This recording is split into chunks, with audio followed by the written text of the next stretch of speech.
आपण पाहताय लोकसेवा टाइम्स, ध्यास लोकसेवेचा। मी ए.पी.आय. दराडे, नेमणूक दहिवडी पोलीस स्टेशन। सध्या शिंगणापूर येथे महादेवाची यात्रा चालू आहे। या यात्रेनिमित्त मोठ्या संख्येने भाविक या ठिकाणी हजर राहत असतात। त्या भाविकांच्या सोयीसाठी आपण एस.टी. पार्किंग असेल, खाजगी वाहनांचं पार्किंग असेल, कावडीच्या वाहनांचं पार्किंग असेल, याचं प्रत्येक ठिकाणी नियोजन केलेलं आहे। त्याच्यामध्ये नातेपुते बाजूने ज्या एस.टी. येणार आहेत, सरकारी एस.टी., त्याच्यामध्ये निसर्ग हॉटेल या ठिकाणी एस.टीचं पार्किंग केलेलं आहे। ज्यांना नातेपुते बाजूला एसटीने जायचं असेल त्यांनी नातेपुते रोडला एक निसर्ग हॉटेल आहे, त्याच्या पुढे एक एसटी पार्किंग तयार केलेलं आहे। त्या ठिकाणी भाविकांनी जायचं आहे आणि त्या ठिकाणी नातेपुते आणि पंढरपूर बाजूला जायचं आहे। त्यानंतर मार्डी मसवड ह्या बाजूला जे भाविक जाणार आहेत त्यांच्यासाठी आपण मार्डी रोडला जगदाळे पेट्रोल पंप आहे, त्या ठिकाणी एसटीचं पार्किंग केलेलं आहे। त्या ठिकाणी सर्व एसटी ज्या आहेत त्या लागणार आहेत आणि त्या सर्व मार्डी बाजूने पुढं मसवड पंढरपूर त्या रोडने जाणार आहेत। त्यानंतर परत दहिवडी रोडला बंदुके यांचं पार्किंग आहे। दहिवडी रोडला दहिवडी असेल, सातारा असेल किंवा दहिवडी मसवड असेल, दहिवडी वडूज असेल, त्या ठिकाणी ज्या भाविकांना एसटीने जायचं असेल तर त्यांना बंदुके पार्किंग जे या ठिकाणी त्या सर्व एसटी लागणार आहेत। जे मुख्य एसटी स्टँड आहे शिंगणापूरमधलं ते मुख्य बाजारपेठेत असल्यामुळे आपण ते सध्या बंद केलं आहे। आता तुम्हाला जे 3 एसटी स्टँड सांगितलेले आहेत, नातेपुते रोडचं, मार्डी रोडचं आणि दहिवडी रोडचं, या ठिकाणी त्या रोडला जाणाऱ्या एसटी लागणार आहेत। भाविकांनी त्या ठिकाणी संपर्क साधून त्या ठिकाणी त्या सेवेचा लाभ घ्यायचा आहे। त्यानंतर जे आपण खाजगी वाहनांचं पार्किंग आणि कावडच्या ज्या वाहनं आहेत त्यांचं जे पार्किंग आहे त्याचे नियोजन केलं आहे। त्याच्यामध्ये ज्यांना आपण पास वाटप केलं आहे ते पास वाटप केलेली वाहनं आपण मुख्य कमानीतून आतमध्ये बनामध्ये सोडणार आहोत। आणि ज्यांना पास नसताना आहे, मागच्या वर्षी ज्यांना पास नव्हते त्यांचं पार्किंग आपण शिंगणापूरच्या बाहेरच आपण पार्किंग केलेलं होतं।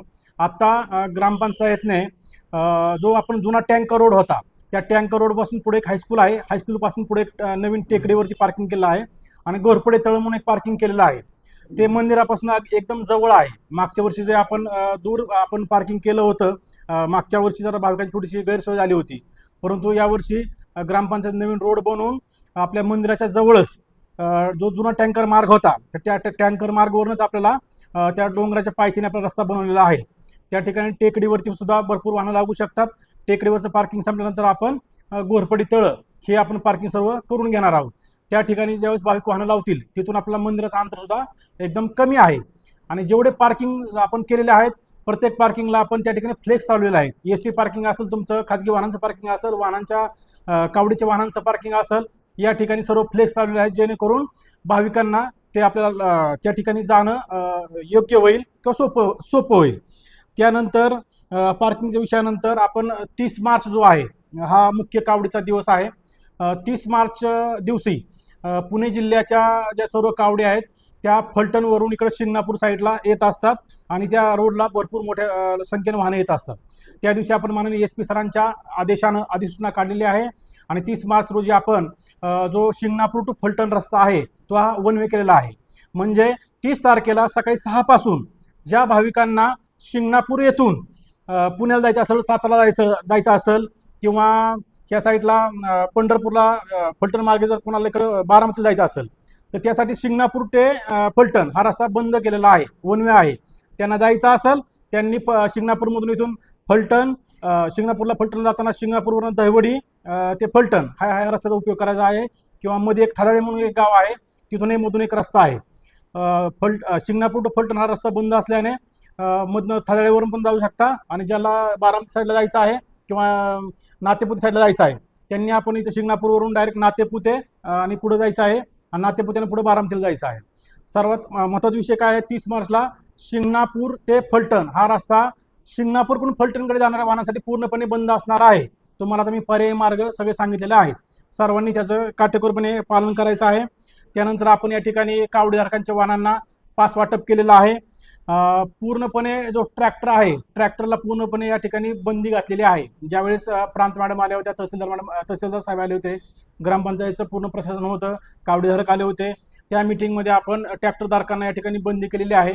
त्याचं कारण असं आहे, ट्रॅक्टरला 1 टायली 2 टायली असं जोडून लोक येत असतात आणि ट्रॅफिक या ठिकाणी भरपूर जाम होत असतं।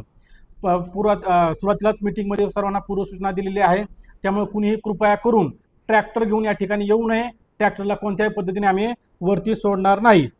त्यानंतर सर्व भाविकांना सूचना आहेत या ठिकाणी भरपूर मोठ्या प्रमाणात गर्दी जमत असते. कुणीही मौल्यवान वस्तू असतील, त्यानंतर किमती वस्तू असतील, कुणी या यात्रेमध्ये घेऊन येऊ नयेत. सर्वांनी या ठिकाणी प्रशासनात सहकार्य करायचं आहे. आणि जर कोणाला काही अडचण लागली तर डायल 112ला फोन करायचा आहे. जर कोणाला पोलिसांची मदत लागली, ॲम्ब्युलन्सची मदत लागली, डायल 112ला फोन करून सांगायचं आहे. आपण या ठिकाणी रिझर्व्ह फोर्ससुद्धा ठेवलेला आहे. पार्किंगसाठी वेगळा बंदोबस्त आपण ठेवलेला आहे. त्यानंतर पेट्रोलिंगसाठी, वन परिसरामध्ये पेट्रोलिंगसाठी सुद्धा आपण वेगळा बंदोबस्त ठेवलेला आहे.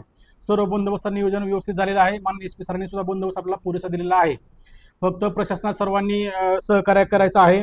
आणि कुणाला काही अडचण आहे तरी डायल 112ला फोन करून पोलिसांना माहिती द्यायची आहे. त्यांची आपण सर्वतोपरी मदत करण्याचा प्रयत्न करणार आहोत. तरी भाविकांना या यात्रेच्या निमित्त मी शुभेच्छा देतो. आणि जे 3-4 दिवस आपल्याला जे राहिलेले आहेत त्याच्यामध्ये प्रशासनात सहकार्य करावं या निमित्त याविषयी मी माननीय SP सरांच्या वतीनं, पोलीस प्रशासनाच्या वतीनं आवाहन करतो आणि सर्वांनी प्रशासनात सहकार्य करावं. धन्यवाद. असेच आपल्या आवडीचे वेगवेगळे व्हिडिओ पाहण्यासाठी लोकसेवा टाइम्स या यूट्यूब चॅनेलला लाईक, शेअर आणि सबस्क्राईब करा. तसेच बेल आयकॉन प्रेस करा. धन्यवाद.